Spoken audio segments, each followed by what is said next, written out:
처음에 시작할 때 어려운 점이 뭐였냐면 디지털 콘텐츠를 만들면서 심리치료 VR 콘텐츠를 만들고 나서 이거를 내담자가 부담 없이 볼 수 있는 그런 기술을 적용해서 한 단계 더 깊이 있게 가고 싶었습니다. 저는 연남동의 화실에서 발전을 해서요. 화실의 아티스트 그룹을 만든 감성놀이터의 대표이자 화실 선생님이고요. 화실 선생님의 단계에서 심리치료 VR을 유미디어랑 같이 전시했을 때 한 10만 명 정도 말도 안 되는 숫자가 보고 다시 찾아오고 그래서 그걸 다시 컨텐츠로 해서 기업으로 발전해서 지금 엑셀 전문 기업을 하고 있는 감성놀이터 최서경 대표고요. 좀 더 여기에 인공지능을 적용해서 부담 없이 상담할 수 있는 콘텐츠 그런 부분을 추가하려고 고민했는데 그런 기술은 나오지 않았었고 그런 기술을 구현하기에는 굉장히 많은 비용과 연구가 필요했는데요. 지금 방금 말씀드렸던 디지털 휴먼을 만들 수 있는 그런 메타휴먼 크리에이터라는 툴이 나오면서 그 이야기는 또 이어지게 됐습니다. 디지털 휴먼을 시작한 지는 2017년 샌프란시스코 발표회 때 저희가 샌프란시스코 발표회 때 이슈가 됐고 그때 글로벌 기업들을 다 만나고 새로운 것에 도전에 대한 그런 여러 가지 가능성을 보고 그 다음으로 해서 여기에 좀 더 친절하게 상담할 수 있는 그런 디지털 휴먼이 적용되면 어떨까 고민을 그때서부터 시작을 했고요. 그런 고민들이 계속 무르익고 하다가 2021년 정도에 메타 휴먼이 나온다는 얘기를 해서 이 부분과 인공지능과 연결하려고 했고 저는 이제 전공은 대학에선 영화가 전공이었고요. 대학원에선 아키텍트가 전공이었습니다. 그래서 인공지능 전문가가 아니기 때문에 어려움이 있었지만 그것도 한번 연결의 고리를 만들려고 시작을 했습니다.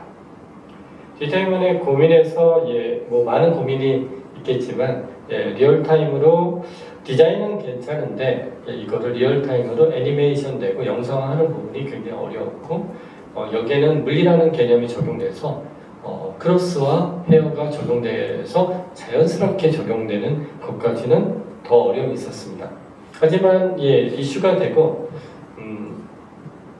우리가 메타버스라는 게 이슈되면서 거기에 디지털 휴먼들 또는 아바타가 구현되는데 좀 아쉬웠던 거는 너무 빨리 구현돼서 컴팩트한 아바타들이 나와서 실제 리얼리티의 한 현실감이 많이 떨어져서 실망했는데 그거를 10년 정도의 개념으로 해서 접근하려고 하는 그런 게임 엔진 회사가 있었고 에픽게임즈라는 회사에서 메타휴먼 크리에이터를 내놓게 됐습니다.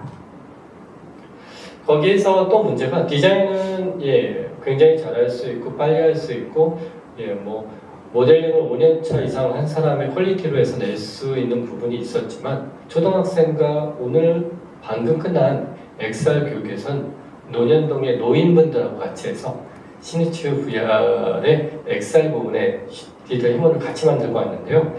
접근은 쉬웠는데 그 다음이 문제였습니다. 움직임에 대한 거, 모션에 대한 거, 그 부분은 어떻게 해결해야 되냐. 그 문제에서 에픽게임즈는 굉장히 어려움이 있지만 이거를 캐릭터를 리깅할 수 있는 시스템을 만들고 그 베이스가 되는 부분을 마야에서 히스토리가 홍보해서 그쪽 가져와서 그거를 바로 쓸 수 있게 있는 제작 워크플로우를 만들었고요. 저희도 그거를 이용해서 활용하기로 했고 그 부분에서 패션 애니메이션이 가장 중요한데 내담자가 모든 몸을 볼 필요는 없고 결국 얼굴 부분만 봐도 가능한데 그 패션 애니가 캐릭터 애니메이션에서 가장 어려운 부분입니다. 그 부분이 해결되는 부분이 됐고 간단하게 우리가 쓰고 있는 아이폰의 12버전으로 해서 접근할 수 있는 기회가 생겼습니다. 그 부분이 되면서 저는 다시 연구가 시작되고요. 디지털 휴먼의 애니메이션 모션 부분을 연구하는 부분에 모션 캡처 부분을 활용해서 우리가 잘 알고 있는 아바타 1, 아바타 2에서 활용된 그 부분을 실시간으로 응용해서 할 수 있는 부분을 고민하기 시작했고요. 그 부분에 대한 연구를 시작했습니다. 그런 부분이 적용돼서 휴먼을 제작할 수 있는 가능성이 생기고요.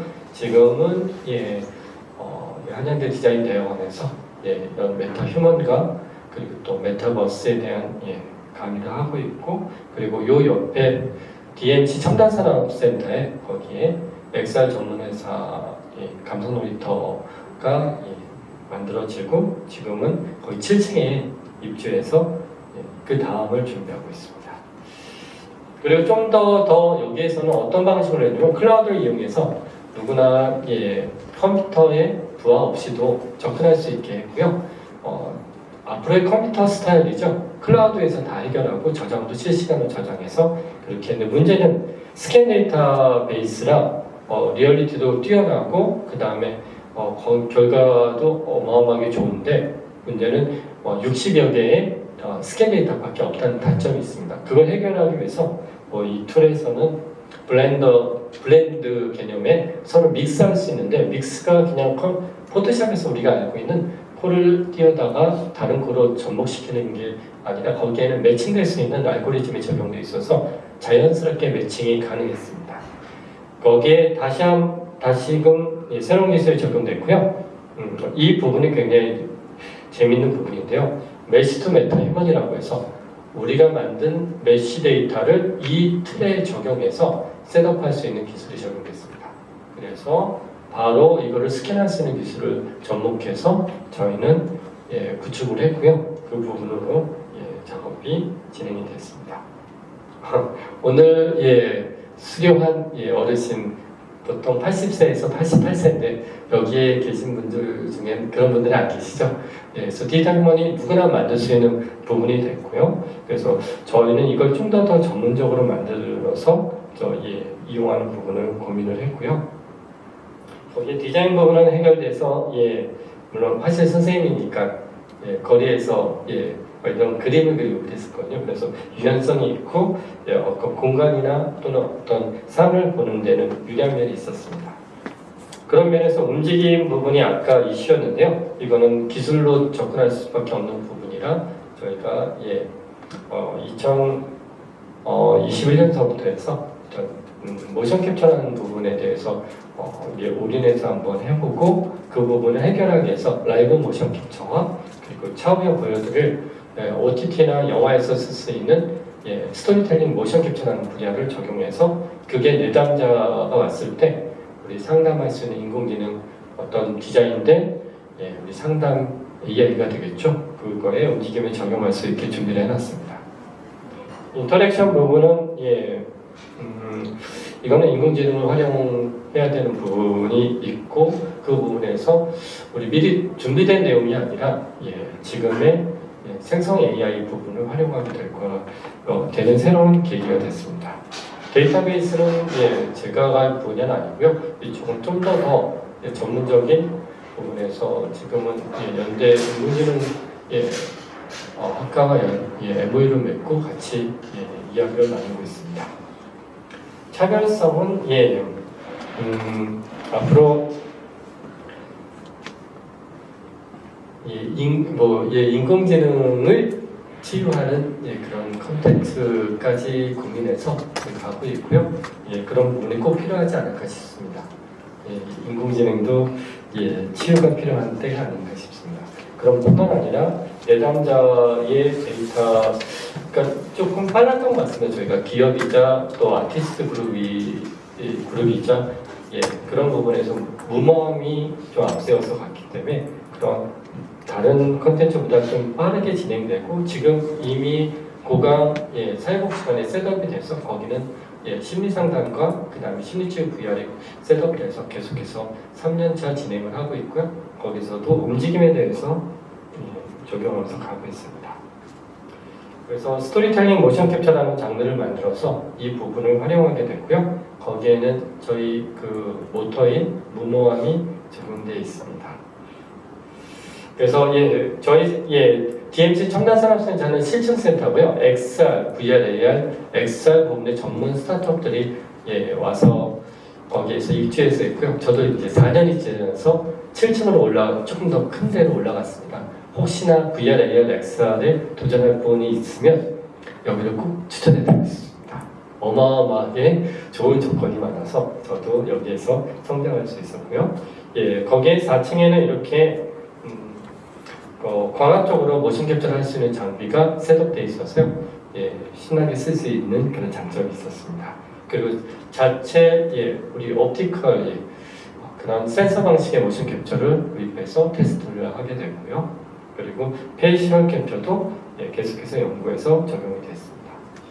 그런 부분이 접목돼서 라이브 모션 캡처라는 장르를 만들어서 하게 됐고요. 에픽게임즈라는 대회 언리얼 엔진을 만들고 언리얼 엔진에 거기에 마켓플레이스라고 글로벌 마켓이 있는데요. 거기에 한국 기업은 올려놓는 기업이 없는데 저희가 컨텐츠를 올려놓기 시작했습니다. 그래서 택견을 먼저 전부 다 올려놨고요. 거기에 올린 컨텐츠 먼저 보겠습니다.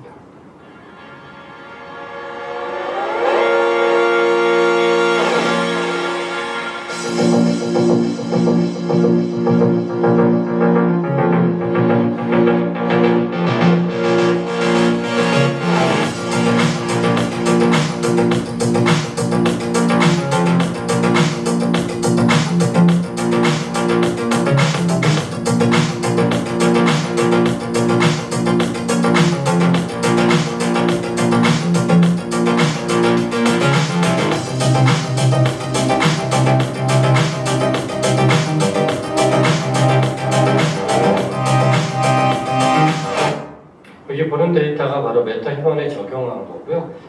저희가 컨텐츠를 올릴 때는 좀 전략적으로 좀 더 너무 앞서가긴 했습니다. OTT 시장이 열렸다는 걸 확인하고 거기에서 이런 디지털 휴먼들을 많이 쓸 거라고 생각해서 사람의 행동을 12가지로 나누고 그거를 가장 많은 행동들을 애니메이션하고 영화에서 따와서 그걸 구조화시켜가지고 거기에 맞게 3,000개의 모션 데이터를 만들어서 그거를 서비스했습니다. 근데 너무 앞서갔고요. 그 시장이 이전 시장은 게임 시장은 이미 이 시장이 있었기 때문에요. 게임 시장을 다시 돌아와서 게임 시장을 보면서 갔습니다. 이게 첫 번째 도전이었고요.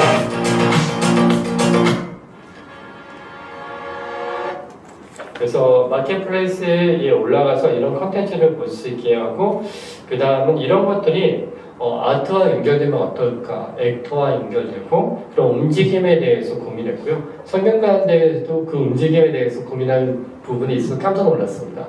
움직임 자체를 연구하면 사람의 아픈 데나 이 사람이 지금 병이 있는 그것도 알아낼 수 있는 학문이 있더라고요. 성경관대에 있더라고요. 그래서 모션 캡처가 여기에만 쓰는 게 아니라 로봇의 움직임에도 전이시킬 수 있고요. 아까 말씀드렸던 OTT의 어떤 디지털 휴먼, 가상 배우를 썼을 때 움직임을 다 적용할 수 있기 때문에 그런 면에서 굉장히 유리한 부분이 있습니다. 한번 이번에는 좀 더 전문적인 액터의 움직임을 보겠습니다. 코덱이 없다는 얘기를 해서 살짝 넘어가야 될 것 같고요.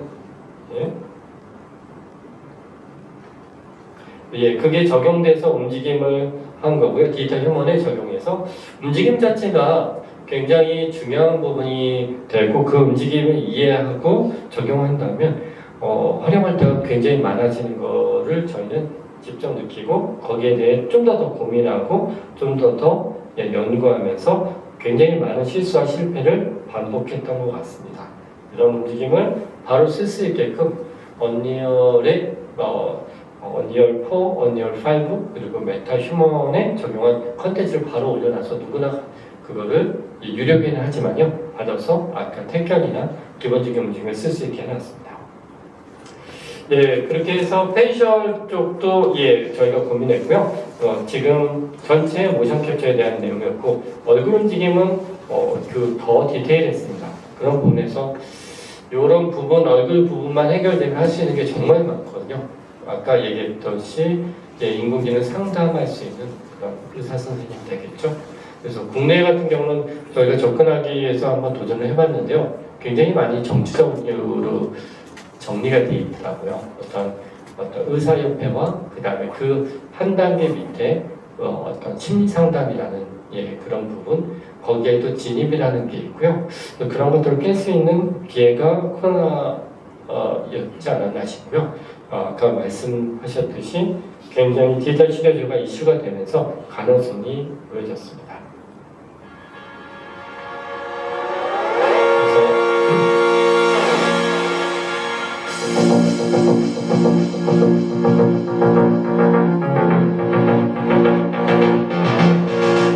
그래서 거의 모든 데이터, 우리가 현대에서 많이 쓰는 데이터를 전부 스토리텔링을 해서 만들어서 서비스를 하면서 저희 자체도 연구를 했고요. 그런 것이 기술이 돼서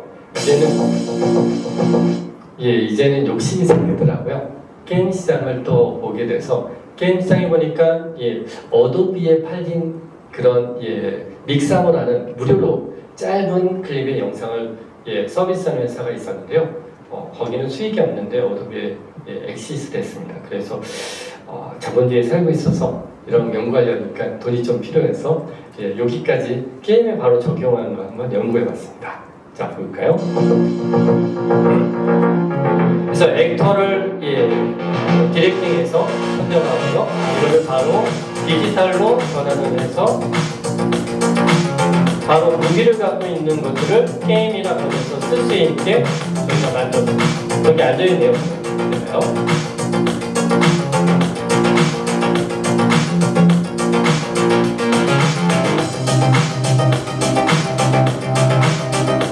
그래서 무술을 예술로 하시는 분들을 섭외해서요. 가능성을 만들었고요.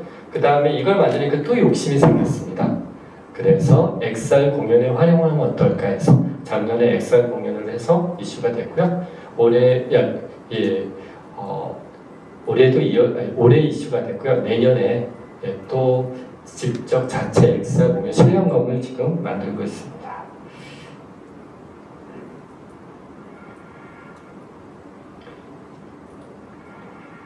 이번에 두 개의 곡으로 공격하겠습니다.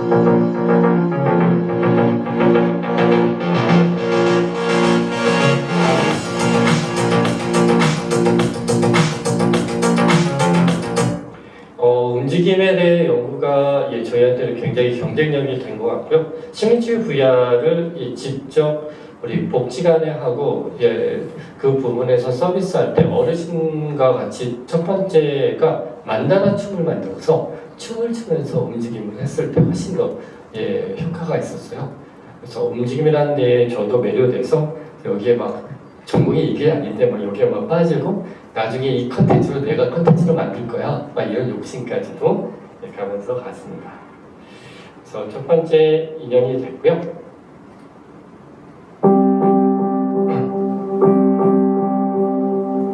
아까 말씀드렸던 심리치유 VR 첫 번째 전시였어요. 여기는 그 당시에 2016년 같은데요. 저는 이제 아티스트로 해서 미디어 아티스트를 겸하고 있을 때인데 저희한테 기회가 왔고 거기에 그 당시에 굉장히 큰 돈이었습니다. 1,000만 원 정도의 아티스트한테 지원을 하고 해보고 싶은 거 해봐라 그랬는데 제가 한 1,500을 더 투자해서 제정신이 아니죠. 그걸 잘 남겨가지고 비용에 써야 되는데 그렇게 투자를 한 게 실수가 역사를 만든 것 같습니다. 여기 첫 번째 전시했던 게 치유바다의 심리치유 VR 두 개의 컨텐츠를 무모하게 만들었습니다. 이게 이슈가 됐고요. 나눔의 바다도 또 이슈가 되고 이거는 자카르타 와서 공연이 되고요. 전시가 되고요. 이 컨텐츠도 또 서비스가 돼서 안녕하세요. 이번 어린이 미디어드 전시회는 빛을 소재로 해서 저는 바다를 빛으로 그리다라는 작품으로 선보였습니다. CC라는 작품이 됐고요. CC는 4가지 테마로 구성되어 있습니다. 첫째, 치유의 바다라고 해서 가상현실을 적용해서 어떤 관객들이 가상현실을 통해서 마음이 맑아지는 작품을 요 치유의 바다가 심리치유 VR의 이슈가 됐고요. 그 다음 연도에 해외 기술 연수로 갈 수 있는 기회가 됐고 그 다음 연도에 샌프란시스코 저는 제가 미국에 갈지 몰랐습니다. 그래서 저한테 새로운 역사를 만들어준 그런 컨텐츠가 된 것 같습니다. 이때 전시는 굉장히 먼 곳에 했는데 한번 보고 다시 올려준 사람들이 꽤 많았고요. 거기에 마침 버스나 그런 걸 대절할 수 있는 굉장히 큰 전시관이었어서 많은 사람들이 이슈가 됐었습니다. 그걸 보고 회사를 만들려고 했고요. 거기에 내용을 좀 한번 보여드리겠습니다. 요즘 문화기술 분야에서 가장 주목받는 콘텐츠, 단연 가상현실, VR 게임이죠. 특히 VR 게임 시장을 선도하려면 다양한 콘텐츠 개발이 무엇보다 중요한데요. 최근 적극적인 콘텐츠 지원 사업과 국내 기업이 손을 맞잡았는데요. VR을 통한 게임 한류 조성이 기대됩니다. 윤현수 기자가 보도합니다. 가상의 여자친구와 데이트를 하며 짜릿한 모험을 떠나는 국산 VR 저희 게임입니다. 컨텐츠 이런 스타일 아닙니까? 인공지능이 탑재돼 캐릭터와 대화를 나누고 스카이다이빙이나 해변가 산책도 즐길 수 있습니다. The character was so welcoming, so engaging. I mean, when she was splashing water at me, I found myself funny. 자, 햇살에 이번에 반짝이는 서울을 가로지르고 호젓한 숲속도 거닐 수 있습니다. 언제 어디서든 편안한 자연을 느끼며 마음의 안정을 찾게 도와주는 VR. 뒤에 혹시 모자 쓴 사람 보이나요? 예, 샌프란시스코고요. 좀 무모했던 것 같습니다. 여기서 컨텐츠를 만들 때 저희 스타일은 어떠냐면 제주도에 비자림을 한다면 제주도 비자림에 회사가 망하던 어떻게 되든 한 달 거기에서 한 달 살이를 해서 거기에 사진과 사운드와 모든 것 그렇게 해서 그리고 작곡까지 해서 했던 게 좋은 결과가 있지 않았나 싶습니다. 그래서 그리고 또 그 당시에 이미 UI UX도 이미 손으로 다 진행할 수 있게끔 연결해서 무모하게 좀 진행이 됐고요. 그런 것들이 잘 돼서 이미 컨텐츠화해서 서비스를 하고 있지 않나 싶습니다. 이 다음으로 연구하고 싶은 게 지금 이제 너무 많은 사람들이 아마 여기 계신 분들도 본인의 마음 상태가 정상인지 아닌지 고민하시는 분들이 아마 대부분일 건데요. 우리가 찾아갈 수 있는 곳은 별로 없는 것 같습니다. 병원도 마찬가지고 심리상담센터도 마찬가지고 그런 컨텐츠를 서비스할 수 있는 게 서비스하고자 하는 게 제 목표고요. 그래서 그런 부분을 지금 연구하고 있습니다. 요즘 시간이 많지 않아서 지금으로 만드는 과정을 좀 있는데 그걸 잠시 한번 봤고요. 이걸 혹시 사람의 마음을 치유할 수 있지 않을까 해서 계속 연구에 발전을 하고요. 거기에 헬스케어가 될 수 있게끔 그냥 단지 VR 컨텐츠만 보는 게 아니라 안마의자랑 연동해가지고요. 이 음파 안마가 되면서 거기에 사운드와 맞춰서 되면서 이렇게 연동을 시켰고요. 그걸 극대화했습니다. 안마의자 회사부터 병행을 맺어서 전체가 하나의 솔루션을 낼 수 있게끔 준비해 가고 있습니다. 흔히 사람들은 자연을 보면 마음이 편해진다고 말합니다. 자연의 한가운데 서 있노라면 복잡한 세상과 단절된 듯